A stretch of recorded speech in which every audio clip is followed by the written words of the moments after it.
বেশি করে পেঁয়াজ কাঁচামরিচ দিয়ে এভাবে পটল ভাজি করলে সেদিন দেখা যায় পটল ভাজি দিয়ে ভাত খেয়ে নেওয়া যায়। আসসালামু আলাইকুম, কেমন আছেন আপনারা সবাই? চলে আসলাম আরও একটা রান্নার ভিডিও নিয়ে। ভাজি করব পটল। পটল ভাজি করার সময় আমি সবসময় পটলগুলোকে একটু মোটা মোটা করেই কাটি। মানে অনেকে আছে পটল একদম চিকন চিকন করে কাটে, কিন্তু আমি মোটা মোটা করে কাটি, কারণ পটলটা এভাবে কাটলেই ভাজি বেশি মজা লাগে, আমার কাছে তাই মনে হয়। অল্প পরিমাণ তেল কড়াইতে দিয়ে পটলগুলো দিয়ে নিলাম, আর দিয়ে নিলাম স্বাদ মতো লবণ।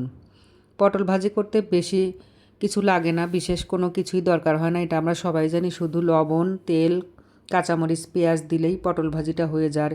এত অল্প কিছু দিয়ে, অল্প উপকরণ দিয়ে পটল ভাজি করলেও সেই পটল ভাজি দিয়েই দেখা যায় এক প্লেট ভাত খেয়ে নেওয়া যায়। আমরা তো তাই পারি। মানে পটলের খুব একটা অন্য আইটেম আমার পছন্দ না হলেও পটল ভাজিটা এভাবে করলে সেটা খেতে ভালোই লাগে। নেড়েচেড়ে পটলটা এভাবে লাল করে ভেজে নিয়ে এখন দিয়ে নেব মোটা মোটা করে কেটে রেখেছিলাম বেশ অনেকগুলো পেঁয়াজ আর কাঁচামরিচ ফালি করা। আবারও সামান্য একটু লবণ দিয়ে দিলাম, যেহেতু পেঁয়াজ কাঁচামরিচ আবারও দিয়েছি, এই কারণে এটার জন্য একটু লবণ দিয়ে এখন শুধু নেড়েচেড়ে ভাজি করে নিলেই মজাদার পটল ভাজি রেডি হয়ে যাবে।